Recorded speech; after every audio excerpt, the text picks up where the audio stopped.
You know, many of us have explored countless theories on relationships, right? Yet we still grapple with, well, just how complex they can be. We crave that deep connection, we pour so much into them, but often find ourselves kind of navigating this maze.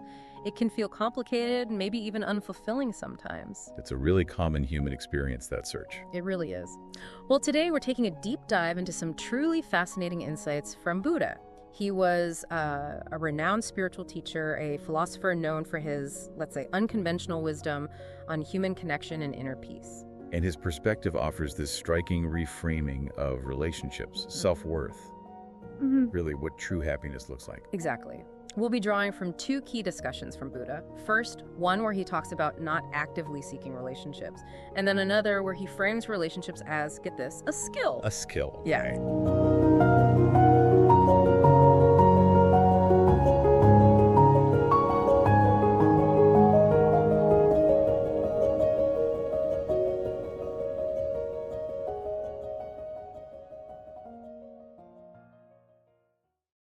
To a much deeper understanding of yourself and your connections. And what's so profound about Buddha's insights, I think, is how they help us cut through all the noise, the conventional wisdom. Right. They get right to the core of what genuinely matters for human connection, starting, crucially, with ourselves. Yeah. It's not just a different angle. It feels like a fundamental reframing of the whole thing. Okay, so let's kick things off with Buddha's initial stance, which is maybe a bit provocative. He often says relationships are a huge distraction and an overemphasized part of life. Wow. A distraction that definitely grabs your attention. It does, doesn't it? And Buddha elaborates on this. He explains that, like, chasing or clinging to relationships can completely take over our time and energy.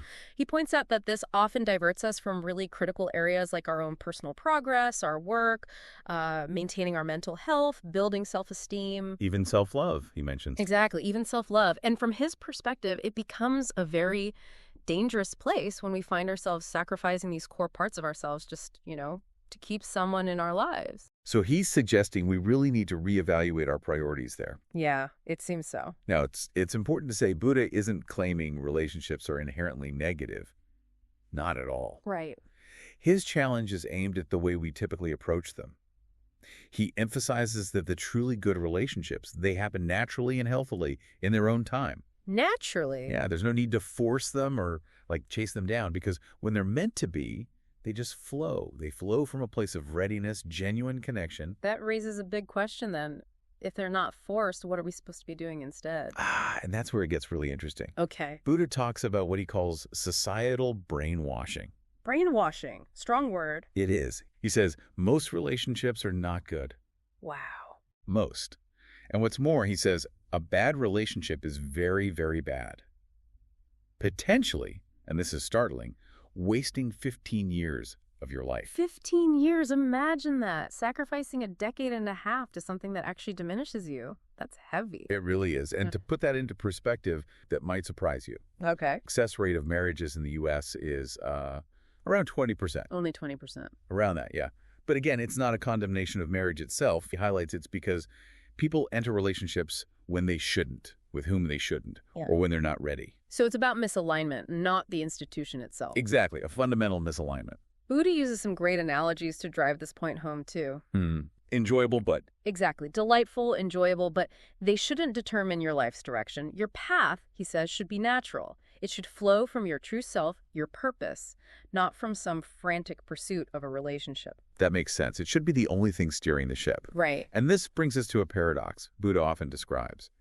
Many people view relationships as a goal, or like an achievement to be pursued, checked off a list. Yeah, like collect the set. Right. Instead of seeing it as a dynamic space for mutual and personal growth, Okay. he even offers this really vivid analogy. Maybe a bit blunt, but it's clear. He says relationships are like a restroom. A restroom. How so? He says those inside want out, those outside want in. Oh, wow. Okay. That perfectly captures that constant push-pull, doesn't it? That desire and dissatisfaction.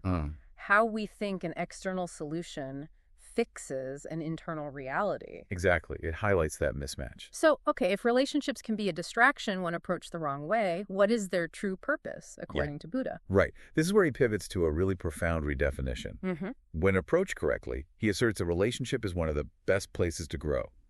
But, and this is absolutely crucial, the ultimate goal isn't to receive love.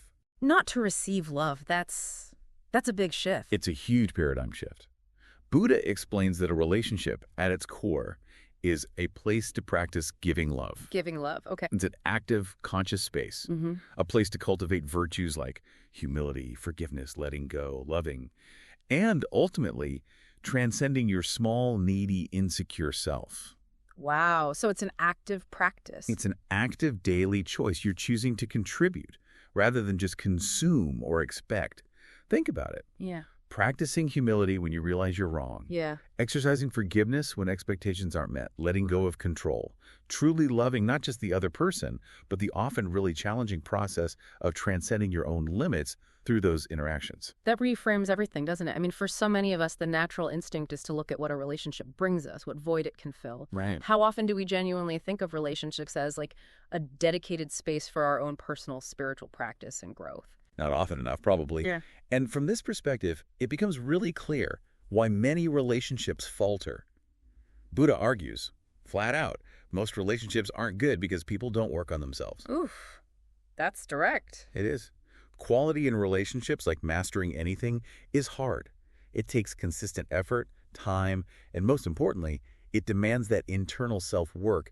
You can't just stumble into a deeply fulfilling partnership unprepared.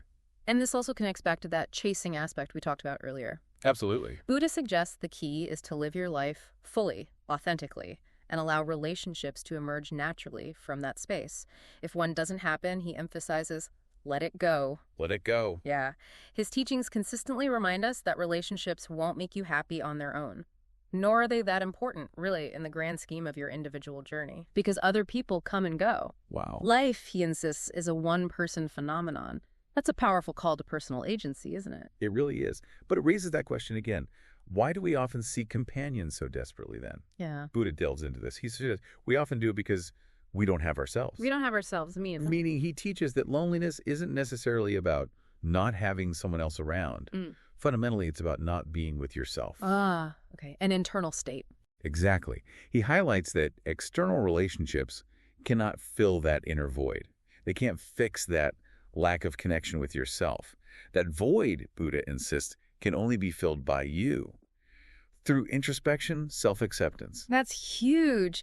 He uses a beautiful analogy for this too, the playmate one. Oh, I love that one. Yeah. He explains a relationship is about finding a playmate, right? Someone to share life's adventures with. But he cautions, you must first know how to play by yourself. Right. You have to enjoy the park on your own first. Exactly. Enjoying the park, the slides, the swings, swimming, exercising, all on your own terms. Finding joy within yourself first.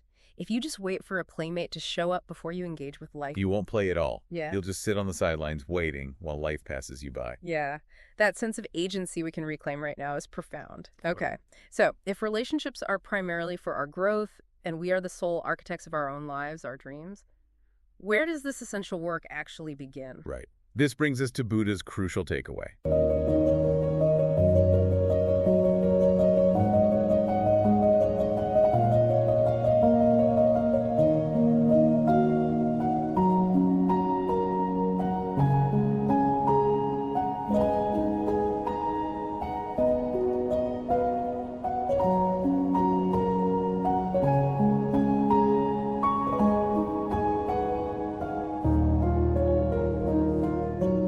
And his core message here is crystal clear, maybe even a little unvarnished. He argues that a toxic relationship is actually a direct reflection of a toxic mind. A reflection of the mind. Okay. So, switching partners won't fix the underlying issues if you haven't worked on yourself. That points to a fundamental truth in psychology, too, doesn't it? Our unresolved internal stuff. Exactly. Our insecurities, our unexamined beliefs about ourselves, about others, they inevitably play out in our closest relationships. Until we address that internal landscape. We're just bringing the same core issues to every new connection. Doesn't matter who the other person is. Buddha uses another powerful analogy here about being blind to oneself. Yeah, the house one. That's the one. He likens it to being in a house, fully furnished, everything you need is there, but the lights are off. It's dark, you keep bumping into things, breaking them, and you wrongly conclude the house is the problem. When really? When really, he says, your eyes are closed. The external circumstance isn't the issue, it's your internal state, your lack of self-awareness. That's powerful. And this leads to Buddha's imperative. He states, good relationships are for good people. Meaning for those who have worked on themselves, and crucially, who respect themselves. It's about becoming whole and ready within yourself first.